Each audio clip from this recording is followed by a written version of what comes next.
Hi friends, I am Abhishek Kashyap and welcome back to my YouTube channel. Rishikesh के आपने मेरे और भी व्लॉग्स देखे होंगे, लेकिन इस व्लॉग में मैं जाने वाला हूँ नीलकंठ महादेव के दर्शन करने।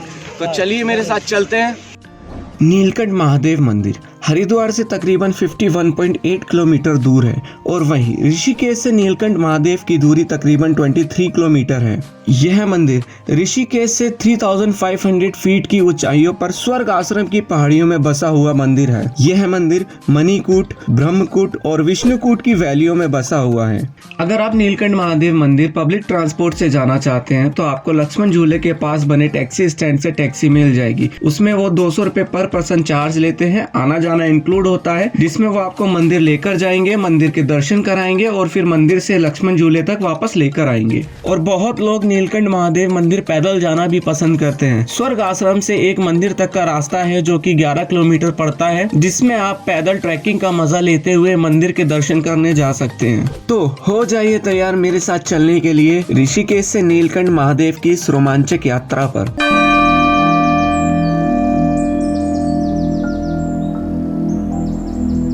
और इस वीडियो में मैं आपको बहुत ही हसीन नज़ारे दिखाने के साथ साथ नीलकंठ महादेव के कुछ ऐसे दर्शन कराने वाला हूँ कि शायद ही ऐसे दर्शन बहुत नसीब वालों को मिलेंगे। वैसे पहाड़ों की एक बहुत ही खास बात होती है, जैसे जैसे हम पहाड़ों की ऊंचाइयों पर चढ़ते जाएंगे ना, वैसे वैसे ही पहाड़ों के नज़ारे उतने ही ज्यादा मनमोहक होते जाएंगे। ये हसीन वादियाँ, खुला आसमान, इन पहाड़ों में आकर कितना रिलैक्स मिलता है ना, बहुत ज्यादा। वैसे तो मैं पहले भी नीलकंठ महादेव आ चुका हूँ सावन मेले के समय, और तब लाखों की तादाद में लोग यहाँ आते हैं महादेव का जलाभिषेक करके दर्शन करने। नीलकंठ महादेव मंदिर में साल में 2 बार मेला लगता है। पहला है शिवरात्रि के दिन और दूसरा है सावन के महीने में, जो कि पड़ता है जुलाई या अगस्त में। पर यह मंदिर पूरे साल खुला रहता है, आप कभी भी यहाँ आकर दर्शन कर सकते हैं।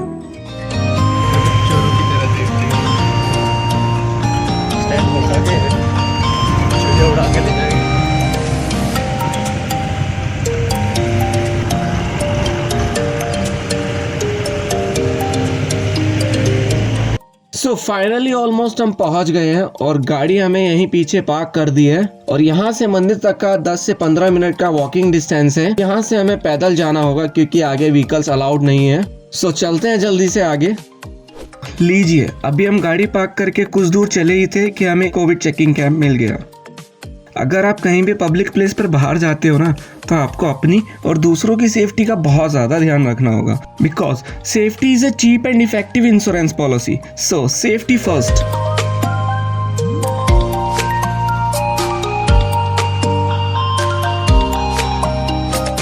कोविड चेकअप कराने के बाद हम चल दिए आगे अपने मंजिल की ओर और हमने पूजा की थाली भी ले ली है। इस थाली में आदि योगी की एक बहुत ही प्यारी मूर्ति दी हुई है, महादेव का डमरू है और एक माला भी दी हुई है। ये तीनों चीजें आप अपने घर ले जा सकते हैं पूजा के बाद। और जो महादेव पे प्रसाद के रूप में चढ़ाया जाता है वो है गुलाब जल, गंगा जल और शहद। ये 3 चीजें महादेव पर प्रसाद के रूप में चढ़ाई जाती हैं। तो चलिए चलते हैं आगे अपने मंजिल की ओर। यह है मंदिर का एग्जिट पॉइंट, पर एंट्री थोड़ा आगे जाकर है। अच्छा यही होगा कि आप अपने शूज यहीं एग्जिट पॉइंट पर ही उतार दें, ताकि आपको शूज लेने वापस ना जाना पड़े।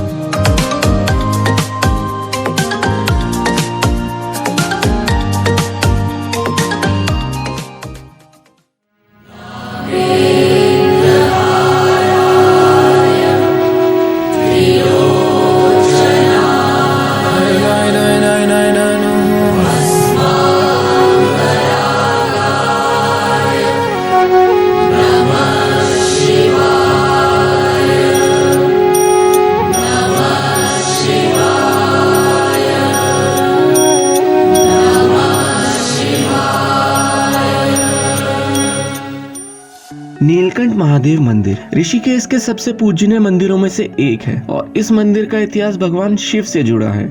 ये वही स्थान है जहां भगवान शिव ने समुद्र मंथन से निकला विष ग्रहण किया था और उसी समय भगवान शिव की पत्नी माता पार्वती ने आकर भगवान शिव का गला दबाया, जिससे विष उनके पेट तक नहीं पहुँचे और विष उनके कंठ यानी गले में ही रुका रहा। विषपान के बाद विष के प्रभाव से भगवान शिव का गला नीला पड़ गया और गला नीला पड़ने के कारण ही उन्हें नीलकंठ नाम से जाना गया। अत्यंत प्रभावशाली यह मंदिर भगवान शिव को समर्पित है और मंदिर में एक वृक्ष है जहाँ भगवान शिव ने बैठकर 60,000 सालों तक तपस्या की और उसके बाद भगवान शिव कैलाश पर्वत लौट गए। मंदिर परिसर के नीचे एक प्राकृतिक झरना भी है जहाँ भक्तगण मंदिर के दर्शन करने से पहले स्नान करते हैं। और अब मैं आपको दिखाता हूँ वो स्थान जहाँ भगवान शिव द्वारा कंठ के रूप में शिवलिंग स्थापित किया गया।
नीलकंठ महादेव के दर्शन हो गए हैं और आपने भी देखा कितने प्यारे दर्शन हुए हैं, बहुत ही ज्यादा अच्छे दर्शन हुए हैं हमें।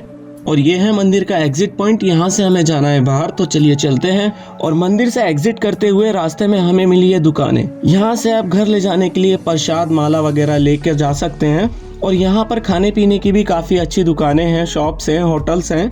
अगर आप यहाँ पर रुकना चाहते हैं तो यहाँ पर रात में रुकने की भी बहुत अच्छी व्यवस्था है, होटल्स भी हैं और अच्छी धर्मशाला भी है जहाँ पर आप अपनी रात बिता सकते हैं। और मंदिर से कुछ दूर चलते ही मुझे दिखा कुछ ऐसा व्यू कि मैं वो व्यू देखने से खुद को नहीं रोक पाया। बहुत ही सुंदर नज़ारा यहाँ से दिख रहा है इन पहाड़ियों का। हमारा आज का ये व्लॉग यहीं खत्म होता है और अब मिलते हैं मेरे नेक्स्ट व्लॉग में। नेक्स्ट व्लॉग होगा मेरा राफ्टिंग का, जिसमें मैं आपको राफ्टिंग के बारे में सारी नॉलेज दूंगा। आप कहाँ से बुक कर सकते हैं, कितने प्राइस में होगी और उसका कैसा एक्सपीरियंस होगा, वो सब मैं आपसे शेयर करूंगा मेरे नेक्स्ट व्लॉग में। तो see you in the next vlog. अगर आपको ये व्लॉग अच्छा लगा तो लाइक करें, शेयर करें और चैनल को सब्सक्राइब जरूर करें। एंड अब मिलते हैं मेरे नेक्स्ट व्लॉग में।